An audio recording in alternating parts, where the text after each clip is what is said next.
My name is Zach Arnold. I'm a Hollywood film and television editor, a documentary director, father of two, an American Ninja Warrior in training, and the creator of Optimize Yourself.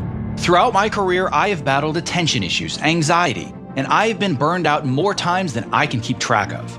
15 years ago, after battling suicidal depression, I decided that I was tired of barely surviving. I wanted to thrive. Since then, I have obsessively searched for every possible way to optimize my own creative and athletic performance, and now I want to shorten your learning curve. Whether you're a creative professional who edits, writes, directs, or composes, you're an entrepreneur, or you're a weekend warrior who loves to push yourself outside your comfort zone to discover your true potential, I strongly believe that you can be successful without sacrificing your health or your sanity in the process. You ready? Let's design the optimized version of you. Hello and welcome to episode number 83 of the Optimize Yourself podcast. If you're a brand new optimizer, I welcome you and I sincerely hope that you enjoyed today's conversation. If you were inspired to take action after listening, why not tell a friend about this show and help spread the love? And if you're a longtime listener and an optimizer OG, welcome back. Whether you're brand new or you're a seasoned vet, if you have just 10 seconds today, it would mean the world to me if you clicked that subscribe button in your podcast app of choice. Because the more people that subscribe, the more that iTunes and the other platforms begin to recognize the show, and then the more people that you and I can inspire to step outside their comfort zones to reach their greatest potential.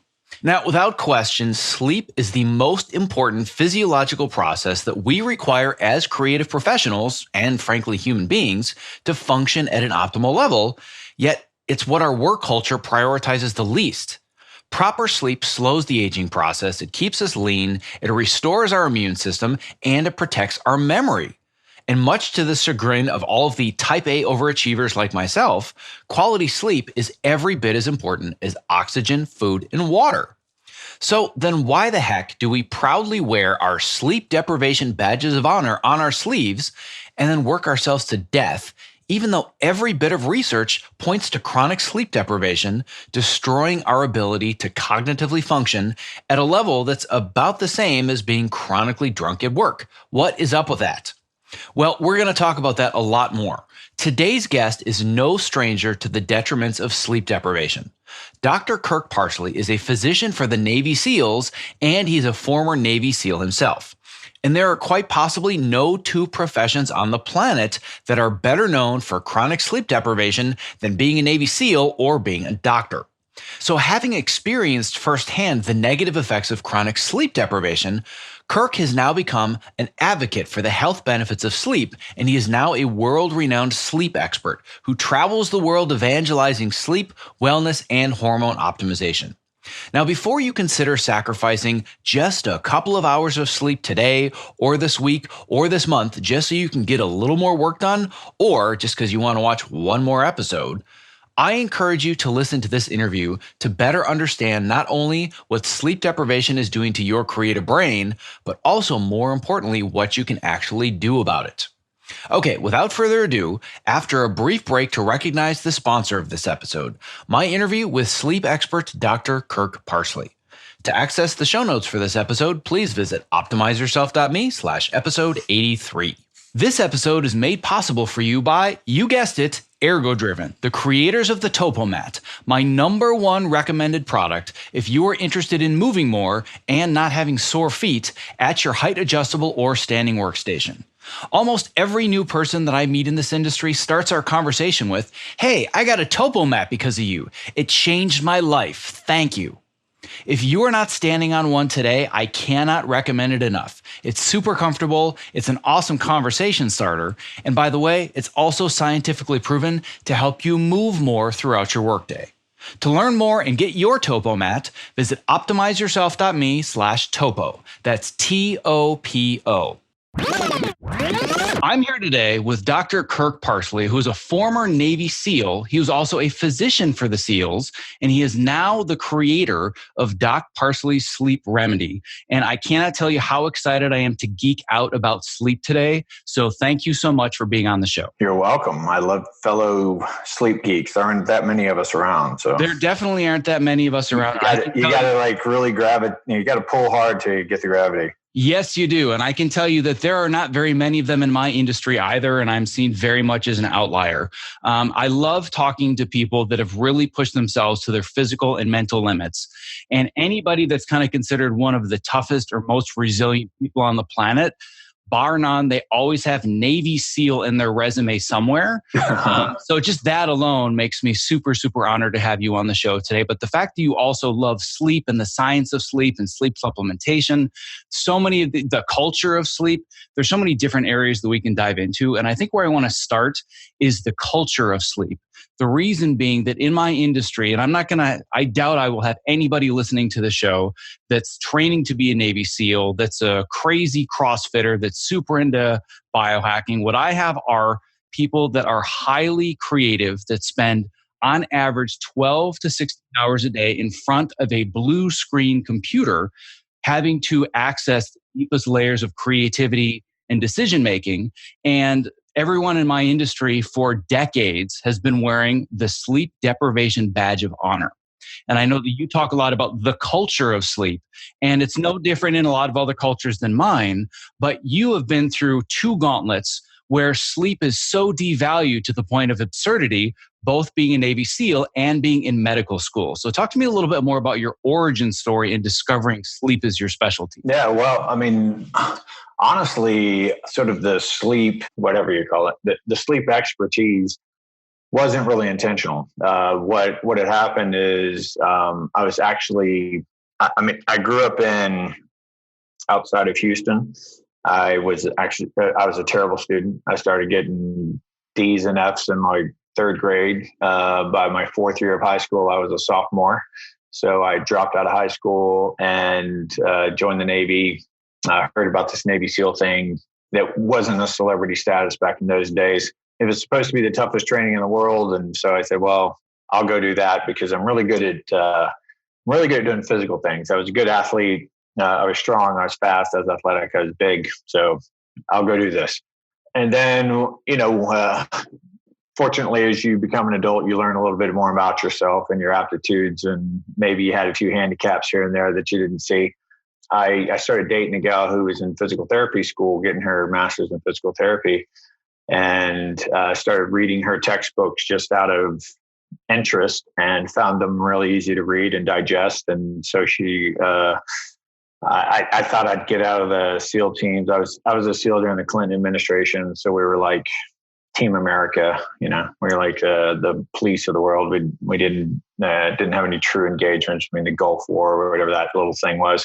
And so I said, well, I'm going to go on and do some other stuff. And so I thought I'd go be a physical therapist. And then you have to volunteer about 2,000 hours to get into physical therapy school. So I started working at a sports medicine center in San Diego. And long story longer, I decided not to become a PT, but instead to become a doctor.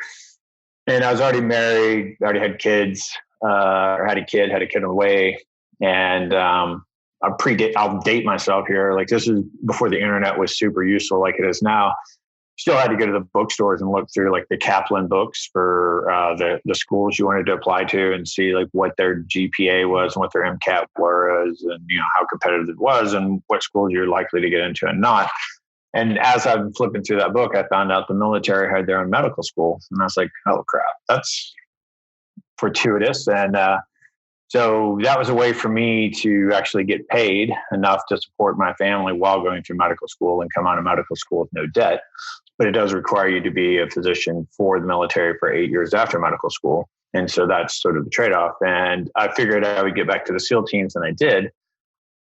I got back to the SEAL teams, and SEALs are a lot like professional athletes. They don't,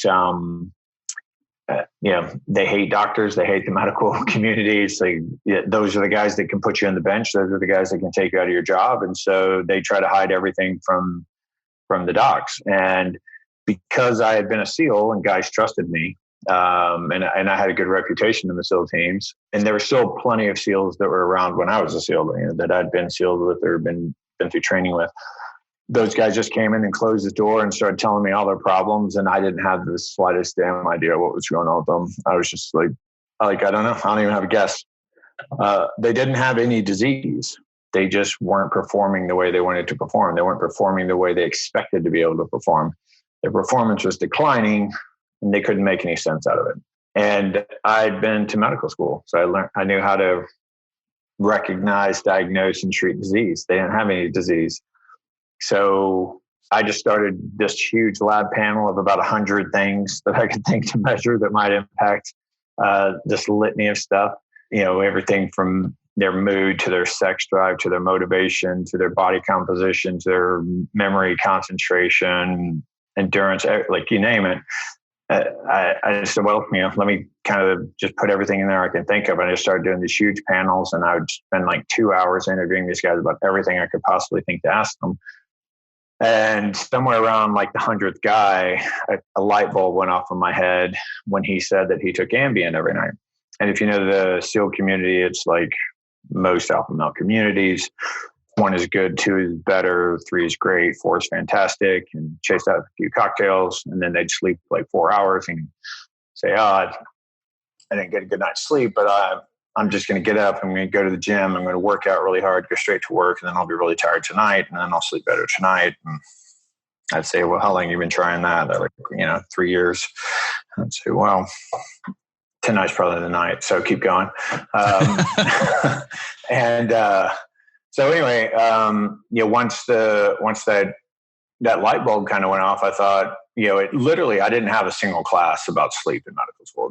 Not one lecture, not a chapter, not a question on a test, like nothing. I knew nothing about sleep. I knew nothing more than the lay audience, like just the general guy walking down the street knows about sleep. And so I said, well, let me see what these sleep drugs do. And so I started reading about those, and I started reading about, well, what happens when you sleep. And as I started researching what's actually going on when you sleep, it was Occam's razor. It was the one thing it was the unifying theory that could literally explain every single symptom. And I'm not saying that it did. I'm not saying that correcting their sleep corrected 100%, but I'm saying that every single symptom they had could be explained by poor sleep. And when you do sleep drugs, you don't really sleep. You're just unconscious. It's a different physiological state. So they essentially just weren't getting any sleep. And what I wanted to do, I saw these horrific hormonal panels. Like they look like 65-year-old men.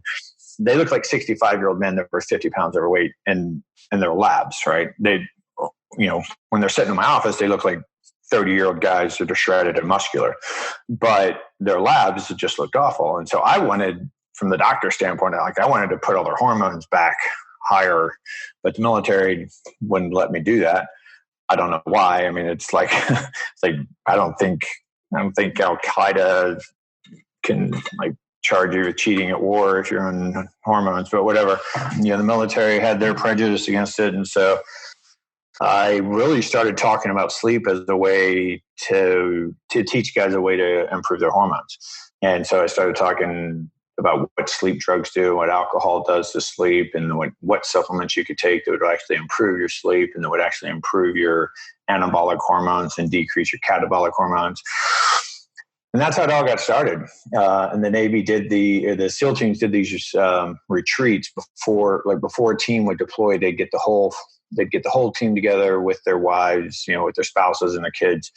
They'd go to this resort and they do like a 2 or 3 day retreat, and they do a bunch of educational classes and workshops to kind of prepare the people for, what they were going to have to deal with for the next 6 months. And then they would do one on the way back for the sort of the reintegration, and they bring in guest speakers. And so I was one of the speakers they started bringing in, and Rob Wolf was one of the speakers they started bringing in. And Rob Wolf was this nutrition guy who spent about 30% of his lecture talking about sleep. And I was a sleep guy who spent about 30% of my lecture talking about nutrition. And so we had an instant bromance, and I went on his podcast, and that kind of started me down this, guru path of the sleep expert, or whatever you want to call me. I don't know. I don't know the term. I'm a guy who focuses a lot on sleep. So how the about best I can say. How about we use the term sleep enthusiast? How about that? How about that? Because I I don't like the term expert. I don't like the term guru, but I love sleep enthusiast. And what I love that.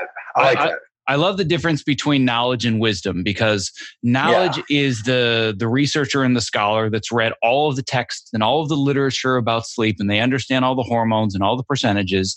Wisdom is the Navy SEAL that's been through Hell Week and has learned how to solve the problem of other Navy SEALs going through Hell Week that are destroying their bodies and minds because of chronic lack of sleep. So that's why I love talking to guys like you, because you may not know every single little piece of knowledge and have read all of the text, but boy, have you been through the gauntlet both yourself and now working with, I would say, the people on the planet between medical professionals and Navy SEALs that probably go through the worst sleep deprivation known to man, I would guess, correct? Well, and then my current client base is all entrepreneurs. And so they're like, oh yeah, so that's even worse. They crush themselves just as badly, you know? Yeah, exactly. Yeah. And then that's a fair amount of the people that are listening to this are either creative professionals or entrepreneurs, which usually ends up being both. Right. Because, and I kind of straddle both of the industries, but in either industry, you pretty much have to work for yourself and you work project to project and gig to gig. And there's always this mentality of, oh, well, I have to say yes to this because it could be the last job I ever get. And then I have to say yes to the next one. So now I'm working 2 jobs. So I'm working 7 days a week and sleep is what goes away. Now this is a shiny object over there that'll make me better at my job. So I need to do that while I'm doing these other jobs. Like I'm an entrepreneur myself. So I know the game, man. I know how bad it gets. I know how tempting all that is. And it's like, well, you know, I can just stay up a little bit later and get this one thing done, get up a little earlier to get that one thing done. And it just doesn't work, man. But yeah, I mean, I would add to your definitions, which I really liked, and I'm going to start using that. I'm probably steal it. It's yours. Take it. Steal it. I'm not going to give you any credit whatsoever. Now, I like to sleep enthusiast. To me, like having been through academia, like having to compete at the highest levels of academia to get into medical school and get through medical school, I consider academia and most research. I mean, the vast majority of research it's all dogma, right? I mean, there's preconceived biases before they start. As much as people try to push it aside, we're all biased. Like every person on this planet is biased. We all have kind of the outcome we want. Some people are more balanced than others, but at the end of the day, if you're going to say, well, I took this group of people that are representative of the general population, and now I know something, you're a moron. I mean, it's like you're so self-aggrandizing at that point. I don't want to hear anything from you anymore. It's like, you should say, I took this selection of people that was as close to random as I could come up with, and I put them through this test that I thought was a pretty good representation of what people go through. And these are the results I got. And here's what I think it means. Now you're somebody I can talk to. It's none of us know anything. I mean, the human body is so damn complex, and we're just one thing. Like we're just one organism in this whole, on this whole planet, in this whole universe. So it's, yeah, I don't like the term expert either. And yeah, so we're in line with that. And I forgot where I was going somewhere else with that, but I lost my train of thought. Oh, no worries. Where I wanted to go next, and this is something you talk about in your TED Talk, are these 2 problems that we have in our culture as it refers specifically to sleep. And I think it's so important, specifically the second one. The first one, I think everybody kind of knows at this point, but this is such an eye-opener, and I think this is going to spark the rest of our conversation. So just give me a brief overview of these 2 problems that we're dealing with as far as this conversation is concerned. Yeah, you're pulling me way back. That was 5-6 years ago, that TED Talk. Yeah, so yeah. And I love the intro. I love the suspense of that. I crafted hard on that, and I thought I was impressed with myself. Like I was proud of myself for that one. It's like the second problem is we don't realize we have the first, and the first problem is that we're all chronically sleep deprived, and we think that message is getting out because it's in the media a lot, right? Like it's in newspapers and it's in magazines. You hear news stories on it. Like it's addressed in the population. That doesn't mean that anybody's doing anything differently about it, right? That's like the obesity crisis. It's like, okay, everybody knows that people are fat, but does that mean people are changing their behavior? No. So we're completely sleep deprived as a country. And that sleep deprivation, well, the whole Western civilization is that, right? Is sleep deprived.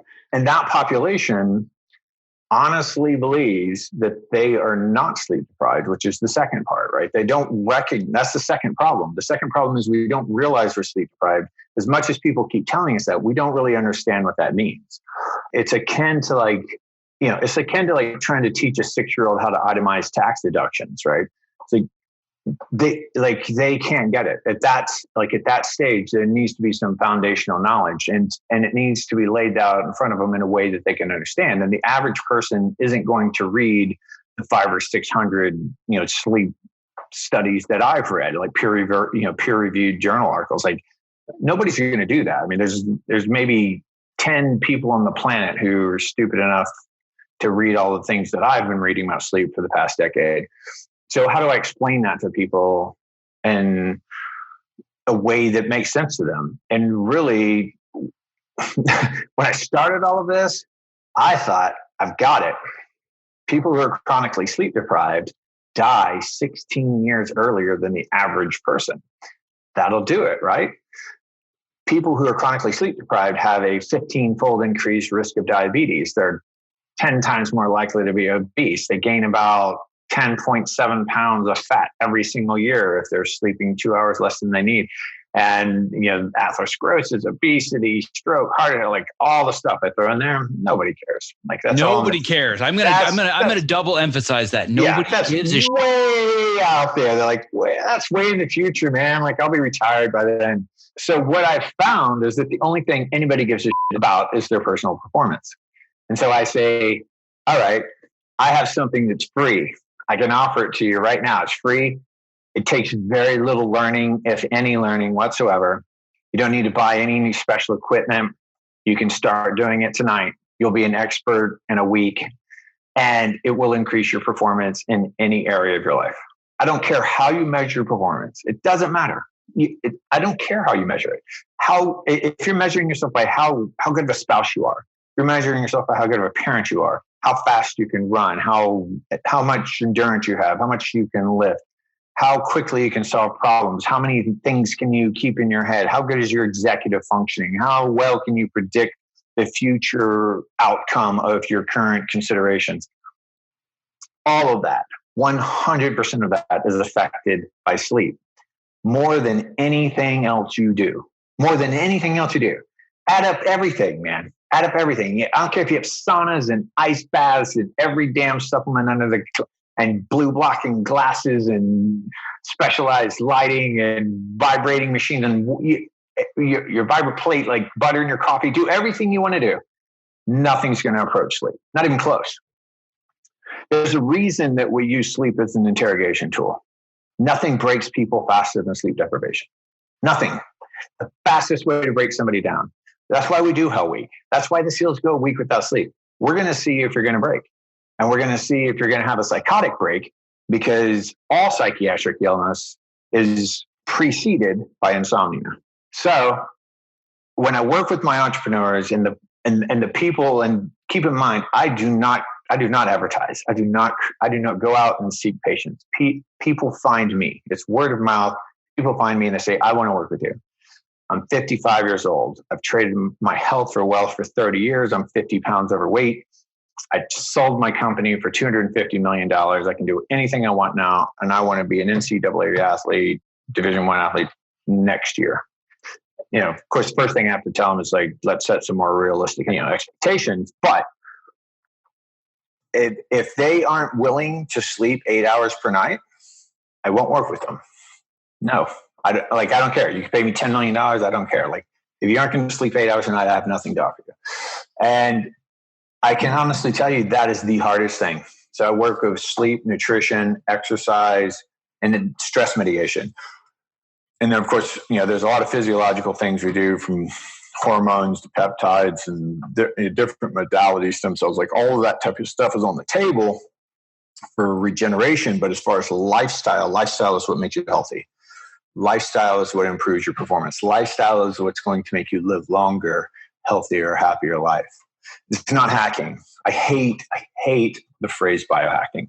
It is the most arrogant thing on the planet in my mind. Yeah, I'm right there with you. I much prefer to look at the long-term lifestyle change. But you know what doesn't make billions of dollars? Long-term sensible lifestyle change. Yeah. It's like, hey, man, just live the way you evolved to be on the planet. And there's no money in that. Let's not say that.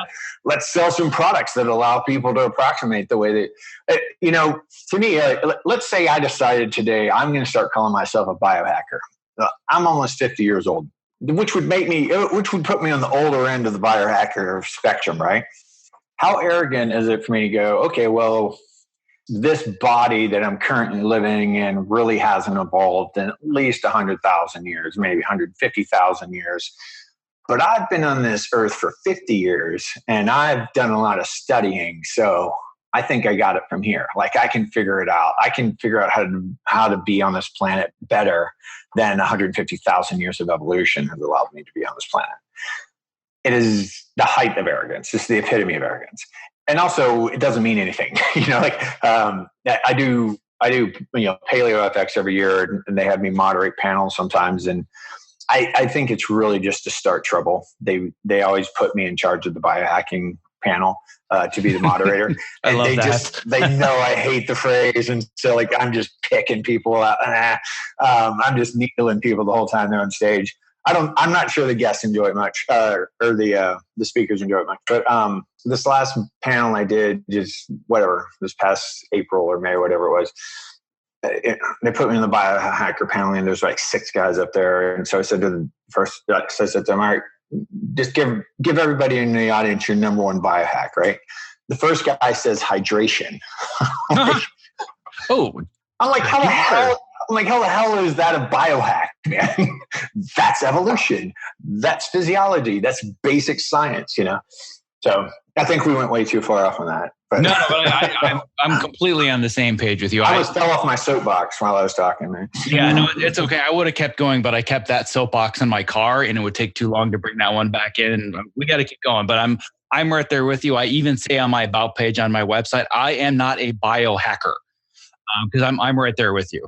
Where I want to go now is you've mentioned several times the 8 hours. And that's always the question. What's the magic number? What do I need? How do I define what optimal sleep is? So I'd like to go a little bit deeper into this idea of what optimal sleep actually looks like. Is it about quantity? Is it about quality? Can I be Dave Asprey and do 4 hours a night because I've got all these crazy gear and I can, I'm better than everybody else because I have all these tips and techniques? Like there's so much information out there. And it's so hard to deduce. Well, what is the magic number in general? What is it for me? How do I figure it out? And then kind of how does that lead to this idea of sleep debt? Right. Pulled my string. And so feel free to interrupt me. This is the foundational work here. So first of all, I don't believe anybody who says they sleep 4 hours a night, especially Dave Asprey. But I don't believe a single person who says that. They may frequently sleep deprive themselves and they may frequently sleep that much, but I don't honestly believe that. Well, statistically, I know that there's about 0.025% of the entire world that could possibly do that and not experience serious health consequences to the extent that it would make them incapacitated. Here's what we know about sleep, which is very little, which is no different than any other aspect of medicine. We know very little. But what we do know about sleep is that there is something called a sleep debt, as you alluded to. And we do know that there's a usual, regular, normal, optimal, ideal amount of time to sleep for every single person. And we do know that it's a very, very tight bell curve. Okay. And I'll explain what I mean by that. So the grandfather of sleep medicine, the guy who first described rapid eye movement, right? William Dement, ended his career at Stanford. He was a bunch of other schools before that. I don't remember his whole bio, but like he was the front runner in sleep medicine in America. And he did his study called the Bonker Trials. And this study has been replicated at least 100 times across all over the world, different cultures, different age groups, different everything, you name it. And the way the study was designed, he was taking college students because college students are the only one that you can get to take 2 or 3 months off of their lives and the only ones you can afford to pay enough to do that when you're a researcher. What they did is They literally took World War II pill bunkers and they converted them into rooms. And so every little bunker, every little pill box was its own room. So there was no light in the room. It was cool. It was dark. They had a toilet. They had a bed. That was it. They shut them in that room for 14 hours a day. They let them out for 10 hours a day. They shut them back in for 14 hours a day. They did this for months at a time, right? And the idea was, let's see how long people will sleep when they have no idea how long they're sleeping. They don't have a clock. They don't have a watch. They don't know if it's light outside or dark outside. They just know that they're in this cool dark room and they're not getting out of this room for 14 hours. Now, the average person, when that study started, slept 12 and a half hours. And every time they've done this study, the same thing happens. It's right around that number. It's 11 or 12 hours every single time they've done this study. And all over the world, different cultures, different age brackets, does not matter. That's how long people sleep. They're paying back their sleep debt. What happens is if you put people in a room for 14 hours a day and you give them no stimuli and nothing to keep them awake, over the course of 4, 6, sometimes up to 8 weeks, every single person in that group will eventually be sleeping 7.5 hours, plus or minus half an hour. That's where that number comes from. And the other thing that you can do that with that is we can say, now that is your sleep adapted state, right? You have paid back your sleep debt. Now you've paid back your sleep debt. You're completely sleep adapted, which means that I can test you on anything right now, and sleep deficiency is not going to impact your performance, right?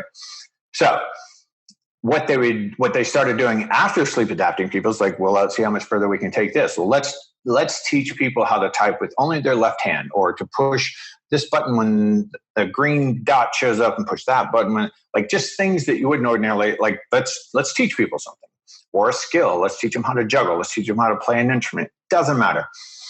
And at the sleep adapted state, that was your performance level. And they would do 2 or 3 days like that and go, okay, this is about where this guy performs at this. And sometimes it was stuff, and they've done it with athletes to see, like, people that run, say, like their 800 meter, I think they still call that a sprint, although there's no way I could sprint 800 meters. But say like you're an 800 meter sprinter, and that's what they would test you on, right?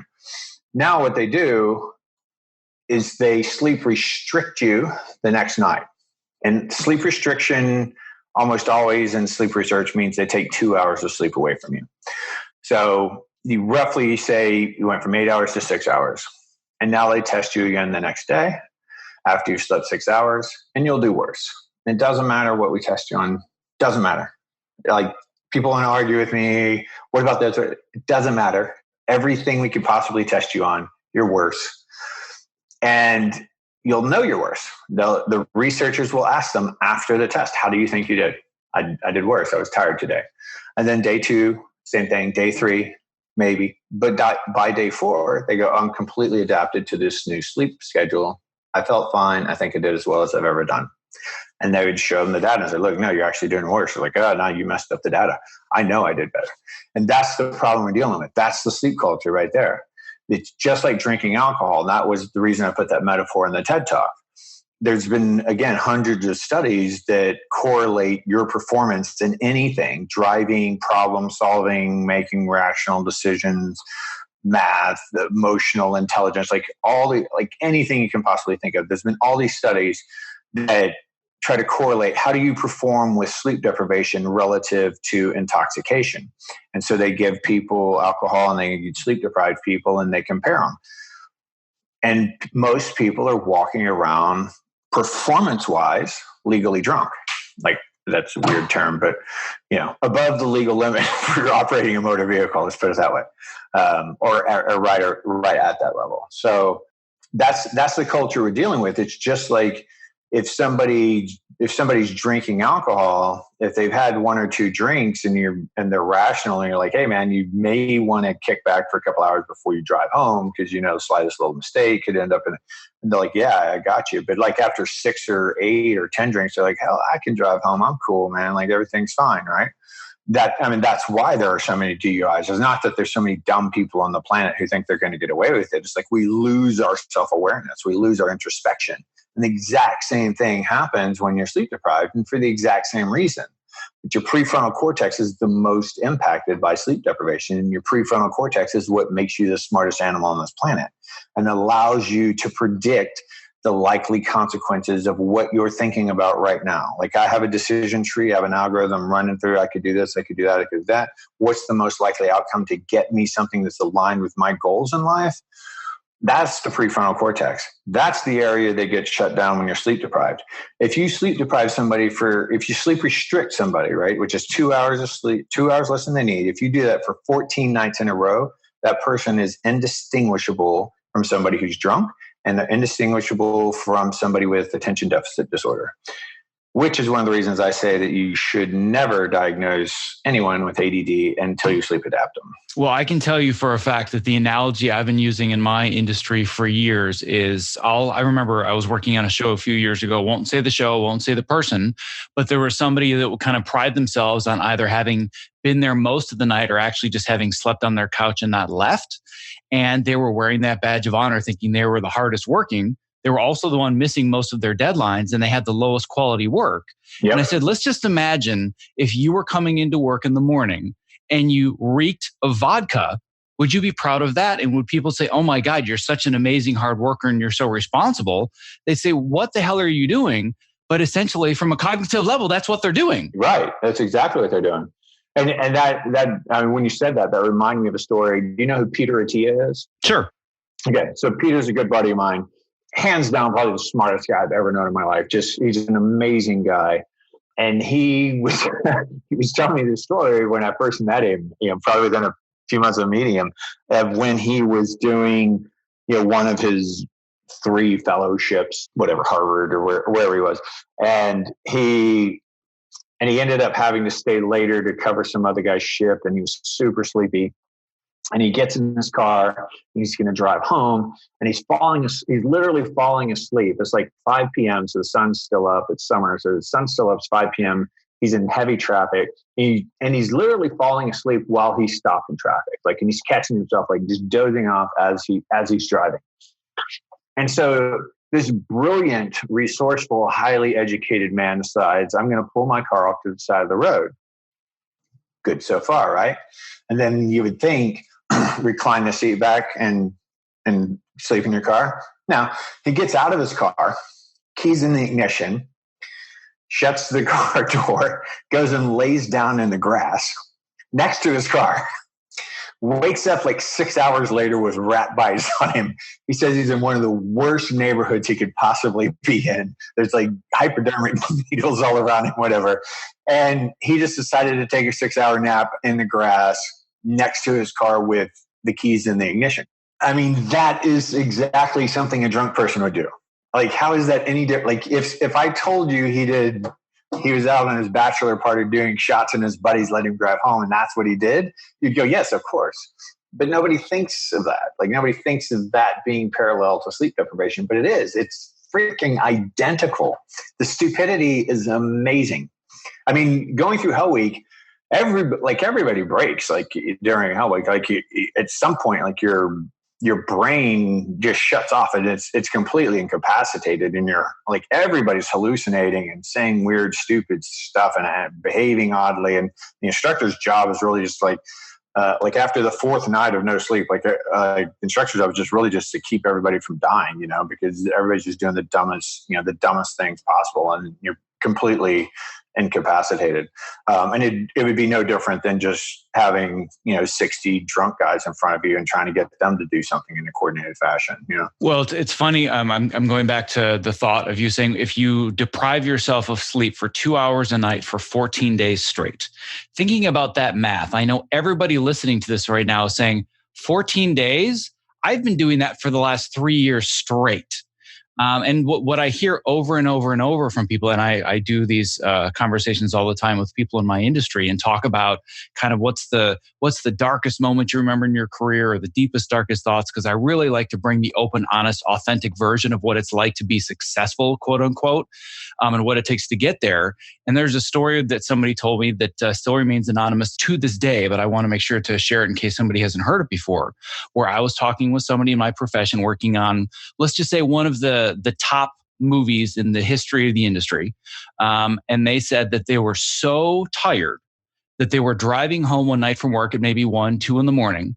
And they thought to themselves, I wonder what would happen if I yanked the steering wheel really hard and I went off the road. I don't want to die. I'm not suicidal, but how awesome would it be to just break both of my legs and not have to go to work tomorrow? That's sleep deprivation. That's what it does to you. But like you said, it's kind of like the proverbial frog in the boiling water, which by the way is a myth. But the image of it makes sense, where you get to a point where you're like, no, man, I'm fine to drive home. It's like, no, you're not. But I see that with people in my industry every day. So it's this pervasive culture. But I think part of the problem is the one that you already mentioned, which is there's really this lack of awareness because the brain doesn't allow you to be aware of it. But I think the other end of it is it's really hard to define. Like, we kind of know what the magic number is now, thanks to the study you just shared. But how do I actually break down what is sleep when I'm getting an A, right? Like, what is optimal sleep versus what I think I'm getting now? Are there some just like key indicators that tell me here's the benchmark that I need to reach for? Like, for example, sleep latency, that could be a place to start.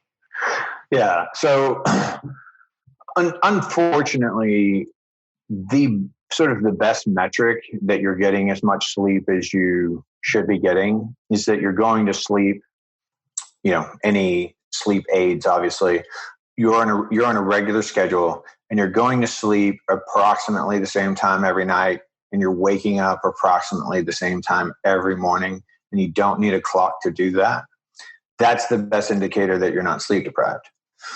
Now, that's not realistic for most people. So all I can tell you is that the easiest thing, which I've done with a lot of first responders, is I've told them, look, even if you don't have a basement, like if you have a large enough closet to put a cot in, completely darken out some space when you come back from your shift work, put in earplugs and, put in some good earbuds with guided meditation, whatever you need to do, white noise, but get in a cool, dark place where nobody's going to interrupt you and nothing's going to wake you up, and sleep as long as you feel like sleeping.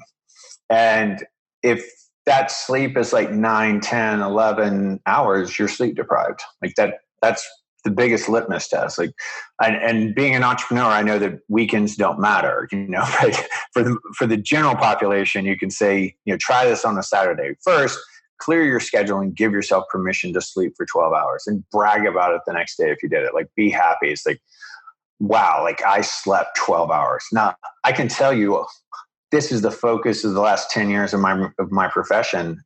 And there are times I sleep deprive myself because I just have to. That's the way life works. And I will sleep 12 hours, 14 hours sometimes. And I might do that for a couple of days before I kind of get back down to my basal sort of normal rate. The only other thing there's really no other thing you can do. Like, so if you've never sleep adapted yourself, you don't know what your baseline is, right? So it's like saying, how many calories should I eat if we really had no way of measuring how well your body uses calories and how many calories you're actually going to burn during the day.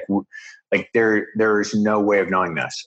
There's obvious signs of fatigue, which I think everybody knows. And if you feel like you need stimulants all day to keep yourself working, you're obviously sleep deprived. I don't tie that to morning coffee routines because a lot of that is ritualization, and I've found that you can give people decaf and a lot of times they'll feel just the same. And so I don't necessarily attribute it to that. But if you find yourself like having some just amazing cravings for things that aren't aligned with who you are, and they can be anything. I mean, it's laughable. The research that's been done on this. Like, if you're chronically sleep deprived, you're 30% more likely to have an affair, right? You're 30% more likely to get fired from your job, not because of performance, but because of personality conflict, because you say something awful to somebody you shouldn't be saying things to. You're a worse communicator. You don't read other people as well. Like every single thing in your life, if you find yourself like catching yourself when you're well rested or when you're relaxed and going, wow, that's really not me. That's not really like me to do that. And that's happening a lot. I can almost guarantee you that sleep is a major component of that. Because the other thing that happens with sleep deprivation, so the entire purpose of sleep is to get you ready for tomorrow, right? That's all sleep is for. It's 100% of the reason you go to sleep. As we're awake and we're working, we're using our bodies, we're using our muscles, we're burning up energy, our cells are producing waste, we're using our brains, everything's producing waste products. Things are growing in different directions. Some things are getting inflamed. Some things are diminishing. Some things are increasing. And sleep resets that and it gets you ready for tomorrow. And the best way your body knows, and your body and your brain's best intention for getting ready tomorrow is to do what you did today. Like try to prepare you to do what you did today, even better tomorrow. Like that's the whole reason you're doing it. Now, if you don't sleep or if you don't sleep enough, guess what? You still have to do tomorrow. Like you did, like now you don't have the resources to do it because the resources were in the sleep and you shorted yourself of those resources. So what are you going to do tomorrow? You're going to take that from other places. And that's where all the stress hormones start increasing because that's what the stress hormones do. The stress hormones allow you to use your body as a fuel system to compensate for your lack of sleep. And it eats your muscles and it eats your bones and it eats your neurological tissue, your brain and everything else. Like your body uses itself as a fuel source. So you don't understand though. I'm really busy. And if I have all the stuff I need to get done on deadline and I need to be super productive, I ain't got time for that. Like, are you kidding? Yeah. Where do I have 2 extra hours on my calendar? You come over here and you tell me that you can get 8 hours of sleep on my schedule. Who do you think you are telling me I need more sleep? Absolutely. Absolutely.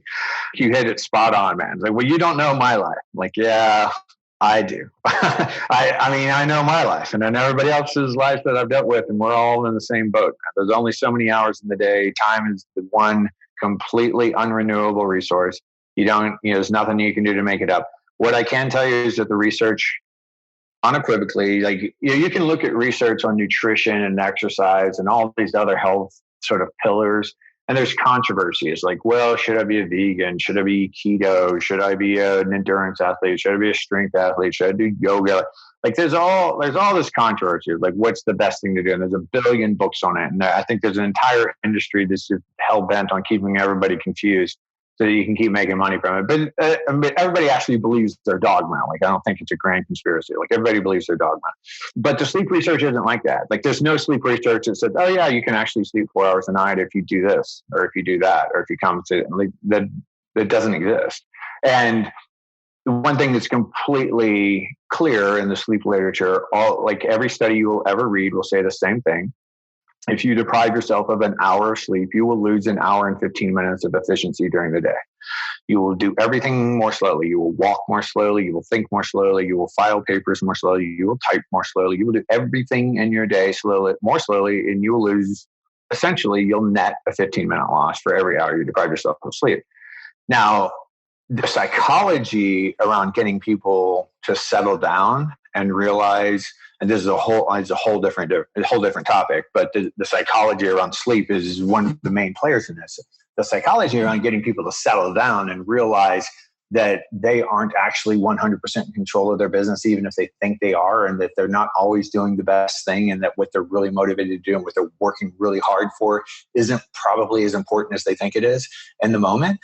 Like that's a whole different psychology, but that's a big component of it too. I mean, that's kind of the flow state of it, where you just have to say, can I do everything? No. Can I do almost everything? No. Can I do 75% of everything? No. All right, what do I actually have to do? Well, when you really pin people down on this, and I spend a lot of time with my clients around this, because there's nothing more important than them getting their sleep. And secondly, there's nothing more important than them being kind of calm, cool, relaxed, and on board with the program that we're doing for the year to improve their health. Because if they're stressed about that all the time, they're worried that I'm setting them up for failure, then this isn't going to work.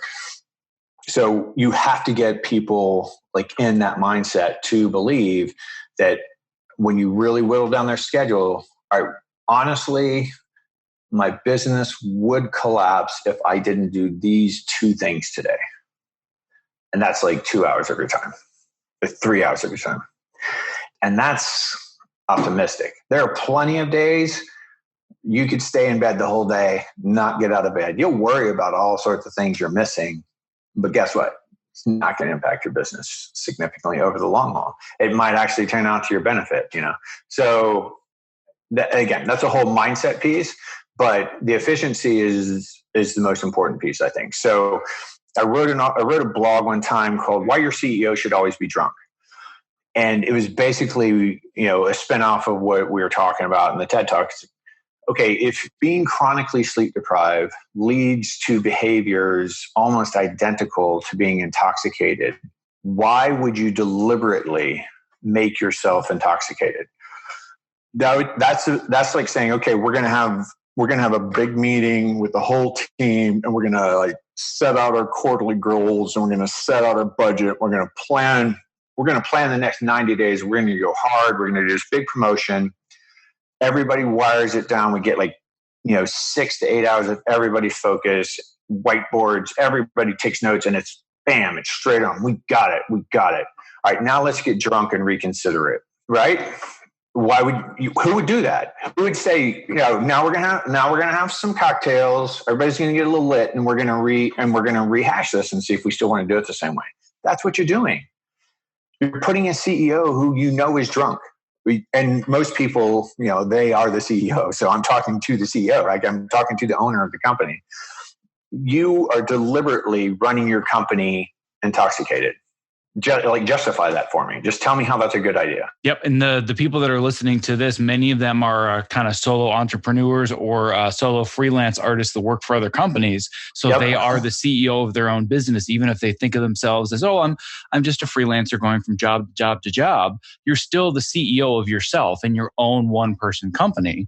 And one of the keys that I want to pull out of this that I think is so vital for my specific audience to understand is this idea that you mentioned a little bit ago of creative flow, because that was my trap. My drug has been workaholism, and it's both my superpower and my kryptonite that I have hyper focus. So I can write 3,000 to 4,000 words in a couple of hours if I'm really zoned in, and it's actually fairly good material. But that can also be to my detriment, specifically up until a few years ago, where I would think, well, I put the kids to bed. I'm feeling pretty good right now. Yeah, I could wind down, but no, I just had an idea. Bam, I'm going to go do it for 3 or 4 more hours.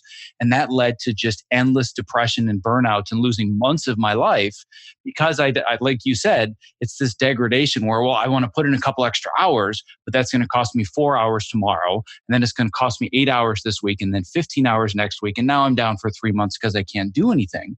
And with all of the clients that I coach, most of it is more career coaching, mentorship, moving to the next level, finding a new career path, but we always kind of dig into what are all the obstacles that are stopping you. And we always find that the number one detriment, no matter what, is lack of sleep. It's like, why aren't you sending out emails? Well, I can't really focus. Why can't you focus? Well, I feel like I'm procrastinating. Why are you procrastinating? Well, because I didn't get very good sleep. Well, duh, there it is, right?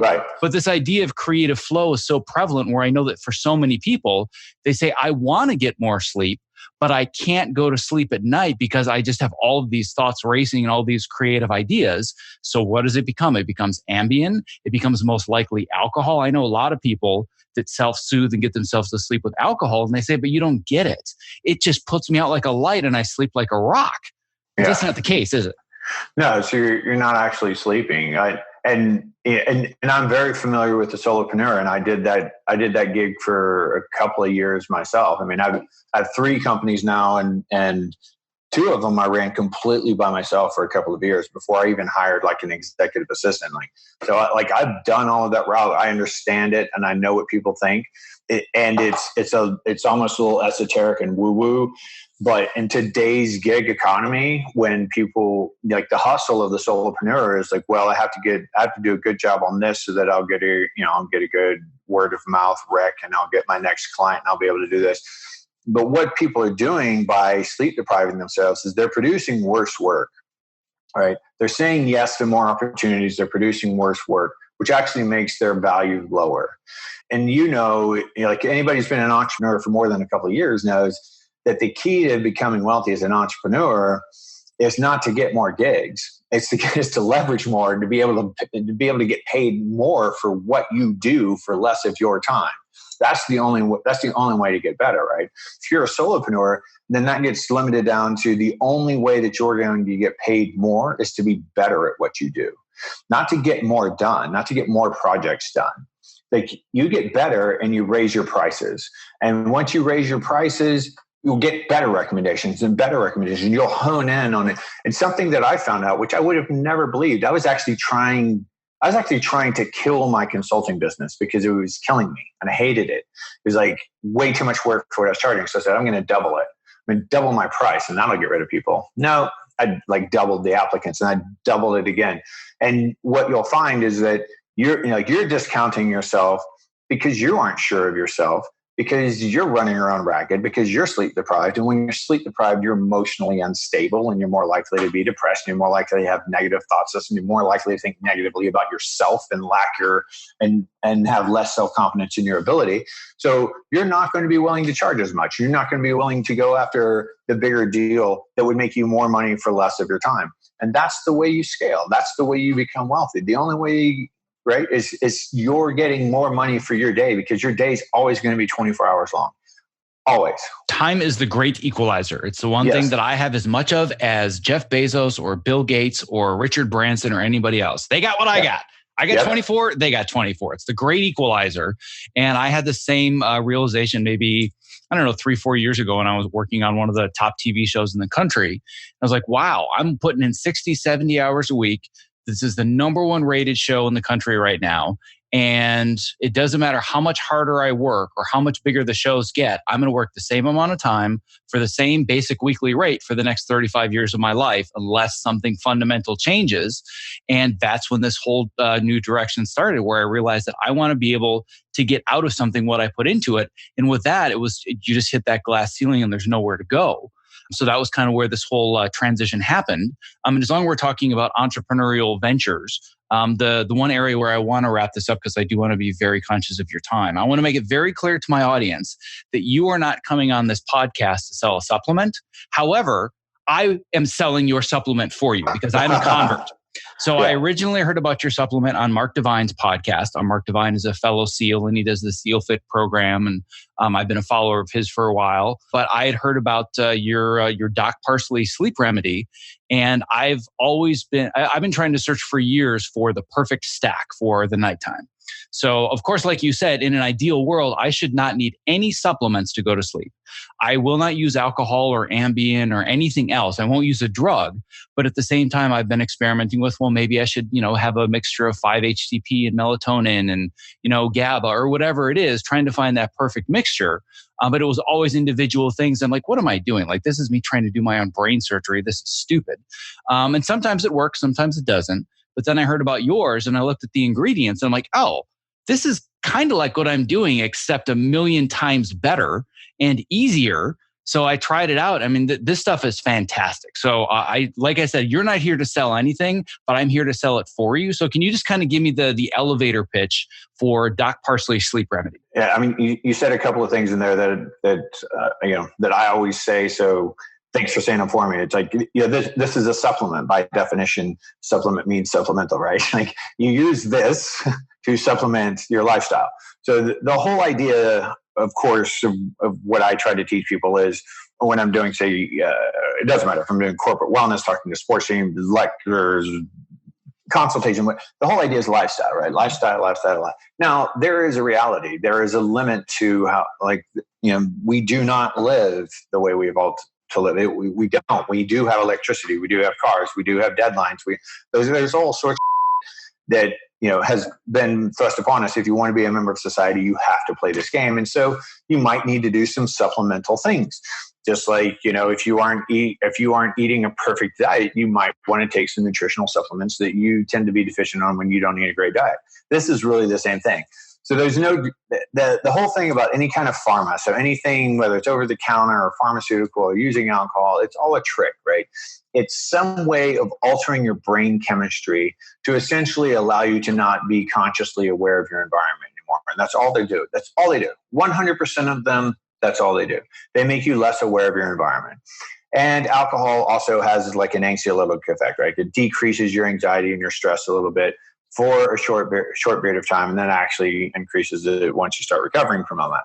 So when people take sleep drugs, alcohol, and all that other stuff, they don't go to sleep. They go unconscious. When we know this because we put all these electrodes all over their brains and we watch what their brain's doing. And we know that that's stage 1 sleep, that's stage 2 sleep, that's stage 3, that's stage 4. It comes back up. That's REM sleep. It goes back down. And like we know what it's supposed to look like. That's sleep architecture. It's very normal. It's very well laid out. It's consistent across every race and culture in the entire world. Every human being has the same sleep architecture when they're sleeping. When you take sleep drugs, that all goes away. You may lose deep sleep, which restores your body. You may lose REM sleep, which is where your creativity and connecting new dots and learning comes from. So all the sleep drugs interfere with that.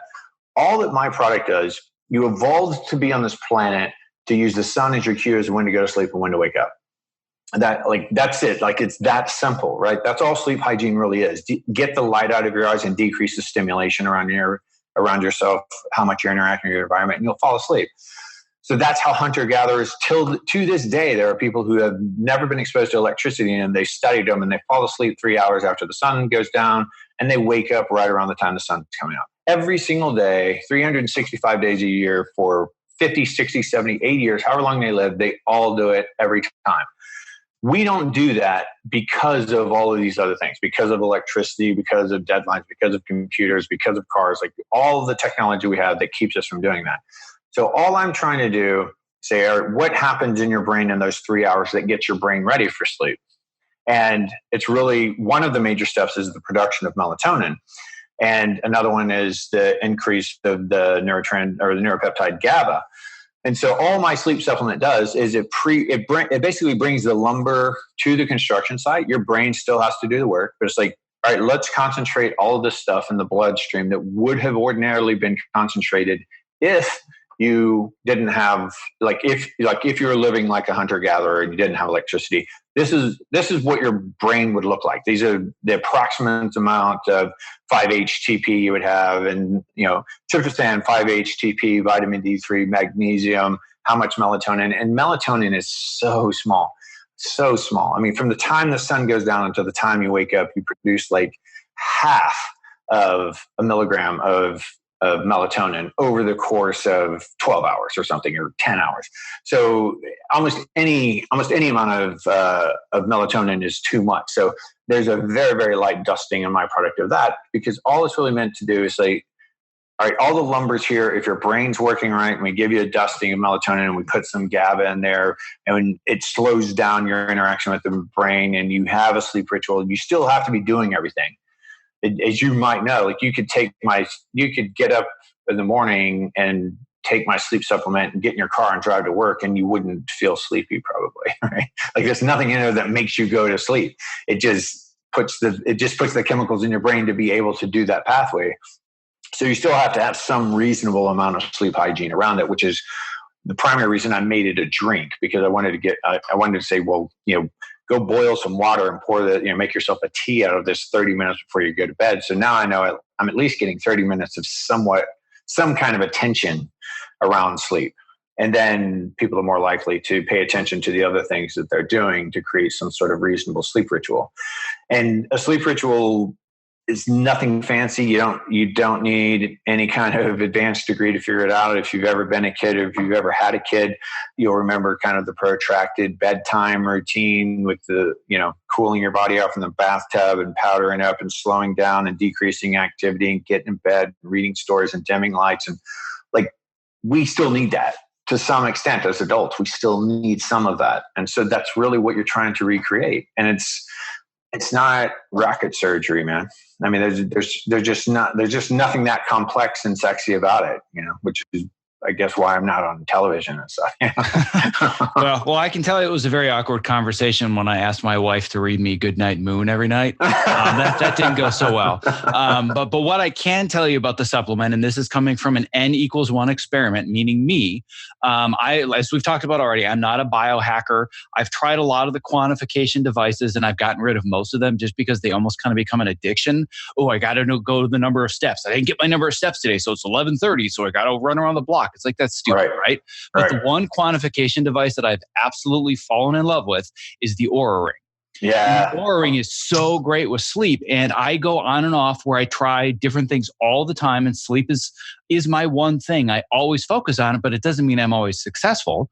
Right. And an example would be that I think I was trying a few other like stacks of a couple of different things and trying different rituals. And I'm in the process of changing my evening sleep routine.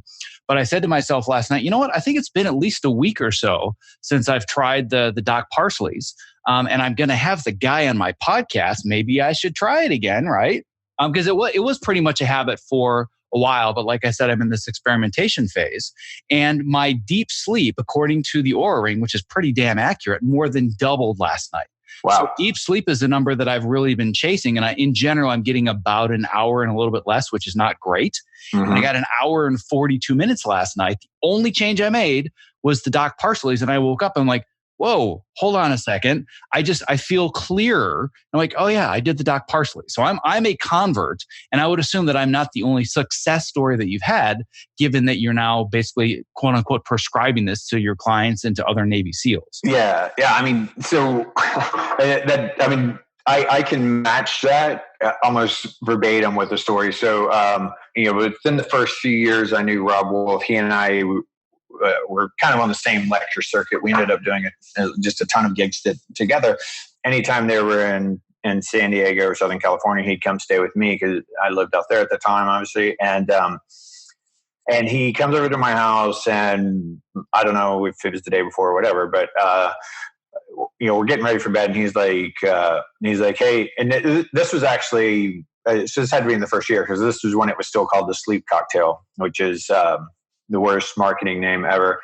But I'm a doctor, not a marketer, so I don't care. Well, it's funny, after talking about alcohol and how that doesn't help with sleep and calling it a cocktail, I would agree. Yeah, and everybody thought it was like alcoholic, and it got blocked by like all these firewalls from schools and DOJ and DOD, and anyway, that was a catastrophe. But anyway, it was called Sleep Cocktail at the time, and it was kind of like in a tea bag shape. And he's like, he goes, "Oh, you're going to do this?" And I said, ironically, I'm actually out. Like I own the company. I invented the thing, and I'm out of it. And he's like, I have an extra one. And I'm like, it's good. Like I haven't had it in like a month. Like, what's another night? And he's like, are you sure? And he's like waving in front of me. And I'm like, all right, I'll take it. And then I wake up the next morning and I'm like, what the hell was I thinking? Like, why am I not taking this every night? Like, I feel so much better today. I'm not somebody who's ever had difficulty sleeping. I've just, as we talked about, like I've been in professions and I've lived in cultures where just sleep wasn't valued, and it was a sign of weakness to need it, and I could just push through it and perform. But give me the opportunity to sleep. I've always been able to sleep on a bed of rocks and no problem. But man, I just noticed a difference. I mean, it's just a slightly different quality. It's nothing magic. You don't wake up with the 20 more IQ points, but like you wake up and go, yeah, like I feel better than I usually feel when I wake up. I'm right there with you. Yes. Well, what I want to make very clear to my audience, and you've already said it, I will say it again. I've said it on other sleep podcasts and other lifestyle podcasts in general. This is not the magic bullet. If you are, sleeping 4 hours a night and pushing yourself to the limit, you're not going to take this and it's not going to change your life. But as a supplement, this really pushes you closer to the goal line. If you're already doing a lot of the right things, but you just kind of want that little extra push, this to me is by far both the best and the simplest way to improve the quality of your sleep. And it's so stinking easy. It's not like you have to go to the doctor and do this and that or get all these different stacks. Like it's just a bunch of natural stuff that your body creates anyway. You're just helping your body create it at the right time of day when you might not be creating it enough because there's too much blue light or whatever it is. So now if somebody says, could you just help me with sleep? I just need a little little push to make it a little bit better so I can wake up the next day, feel a little bit better, and it becomes a virtuous cycle instead of a vicious cycle. This is now what I'm recommending to people. So that's why I wanted to have you on the show. And I mean, seriously, I'm having so much fun right now that I could do this for at least another hour or two, but I do want to be respectful of your time. But this has been awesome. So I really appreciate you coming on the show today. How do people find you and how do people find this product? DocParsley.com. So DOC, the last name Parsley, like the herb, PARSLEY.com. But that, however, is not an ingredient, correct? Parsley is not an ingredient, no. It could be. You could add it as garnish. Like the parsley brain power that went into it. But another thing I didn't really cover, and just a super quick story, it's like the whole reason this exists is because the SEALs were having to do exactly what you're doing. So when I determined that their sleep drugs was probably causing a lot of their problems, and I said, well, we need to get you off the sleep drugs. What are you going to do? You can't just like take their sleep drugs away and say, suck it up, right? Like just go. Like you have to give them an alternative. And so I came up with all these individual ingredients over time. And the guys really kind of helped me figure out like what was the ideal mixture over the course of about a year. But they were having to go buy 8 different products at 3 different stores, and it was costing them like $150 a month, and it was a pain in the ass, and they couldn't travel with stuff, and they like try to make their own little Ziploc bags and stuff, and they're traveling. They're like, Doc, just make this a product, make it a product. And arrogantly, I was like, oh yeah, I'll just do that real quick. Like I'll just do that as a little side business. And you know how that goes. I mean, that was supposed to be how it all starts. Yeah. That was supposed to be like a year of my life. That was 5 years ago. Yeah, you're preaching to the choir because I had said to myself, you know what? I've been guests on other people's podcasts and they always want to talk about film editing and story, and that's all great. But I want to go on somebody's podcast and talk about health and standing desks and all this other stuff I'm passionate about. And they're like, no, we don't want to talk about that. All right, fine. I'll start my own podcast and I'll just get it out of my system, right? So I'll do it for, maybe a month or two. 5.5 years later, still haven't gotten this shit out of my system. Yeah. Right. So it's when you're that passionate about it and you see the difference that it makes for people. And now that I started working one-on-one with so many different clients and I see the impact that it has on them, now I don't want to stop. Right. So I'm guessing you've kind of had that same drug of once you see the transformation in others, it just gets more and more fun with every person that you work with. Yeah. Well, I mean, it's my dogma and my bias. Like everyone, like I said, everyone has their own biases, but the route that I've driven myself down the last decade has been heavily tilted to like, well, how does that affect sleep and how does sleep affect that? Just about every question in my life comes up to that. And just the more you learn, you're just like, Jesus Christ, like this is so much bigger and so much more important. And there's so many nuances and there's so much more to this than I thought. Like I'm at the point now where I don't feel like I know anything about sleep. It's only when I get on podcasts and people start asking me questions, I go, well, okay, I guess I know some stuff. But like, to me, I feel like, there's so much out there that I don't know. But it's fascinating. And like I said, I honestly believe that there's no single factor that is more important to your health, your longevity, and your performance and happiness and joy in life than sleep. Like nothing trumps it. Sleep deprive anybody, they become depressed. Sleep deprive anybody, they become, more emotional. Sleep deprive anybody, they become less effective communicators. They're worse lovers. They're worse spouses. They're worse parents. They're worse employees. They're worse at every single thing they do. Like, why would you do that to yourself? Why? So, I always tell people, there's all these 30-day challenges, 60-day challenges. I limit it to 1 week. It's like 1 week, but you can't do the week until you've convinced yourself that you can actually make sleep your number one priority. Not important, but your number one priority for a single week. Like there's nothing more important than me getting to bed on time and me getting up and me getting a good night's sleep. There's nothing more important than that. Nothing. Getting my kids to school, doing my job, like nothing. If you can convince yourself of that for a week and do that, you will be a convert. For the rest of your life, you'll go, yeah, that's a better me. That's a way better me than I remember experiencing. Yeah. And that's what I love about focusing on sleep. And I'll close with this is that if you're going to exercise, you can do everything right. And you're probably not going to see any real transformation or changes for a month, 30, 60, even 90 days. Same thing with diet. You start to do sleep work within about 36 to 48 hours. You're like, oh my God, I'm a different person. Like you see the results almost immediately. So why wouldn't you want to try it and improve it? It doesn't have that long curve where you say, I go to the gym every single week and I'm not seeing results. Like with sleep, you see it immediately. So why wouldn't you want to do it? It's crazy. And you'll see more results in your gym. Yeah, you'll see more results everywhere. So all of a sudden you'll be like, shit, I wasn't getting any faster at this for a month. And all I did was sleep a little bit more. And now I'm in better shape somehow. Duh. Yep. Well, I will remind everybody one more time, docparsley.com, DOC, and parsley.com. And once again, I cannot thank you enough for being here. This has been an absolute blast. And I really, really hope that this has a positive impact on my audience and they start to make sleep not just important, but their one thing. So I appreciate this, Dr. Kirk Parsley. Thank you so much. All right. Thank you. Thank you for listening to episode 83 of the Optimize Yourself podcast. To access the various links and resources that were mentioned in this episode, please visit optimizeyourself.me/episode 83. If today's episode inspired you to take even a single action step towards improving your mental and physical health and getting more sleep, I first recommend that you check out Doc Parsley's Sleep Remedy because it has been a true game changer for me as I too often struggle with getting consistent, deep, restorative sleep. You can learn more about it at optimizeyourself.me/sleep remedy. I also invite you to download my ultimate guide to optimizing your creativity and avoiding burnout, which is over 50 pages of my favorite tips, tricks, and strategies to manage your health and your creativity by moving more, eating better, learning how to be more productive, and yes, plenty of tips for sleeping more and getting better quality sleep. To download your free 50-page ultimate guide, visit optimizeyourself.me/ultimate guide. This is also going to add you to my weekly newsletter, so you'll be the first to know when latest episodes just like this one release. Thank you for listening. Be well.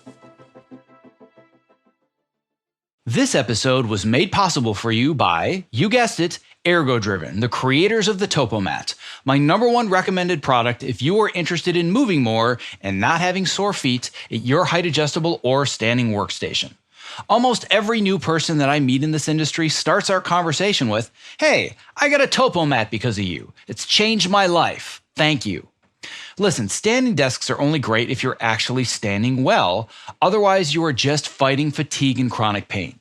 Not like any other anti-fatigue mat, the Topo is scientifically proven to help you move more throughout your day, which helps reduce discomfort and also increases your focus and your productivity.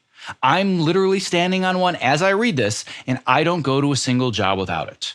And if you're smaller and concerned the Topo mat might be too big, or you simply don't have the floor space, well, there's a Topo Mini for that. To learn more, visit optimizeyourself.me/topo. That's TOPO.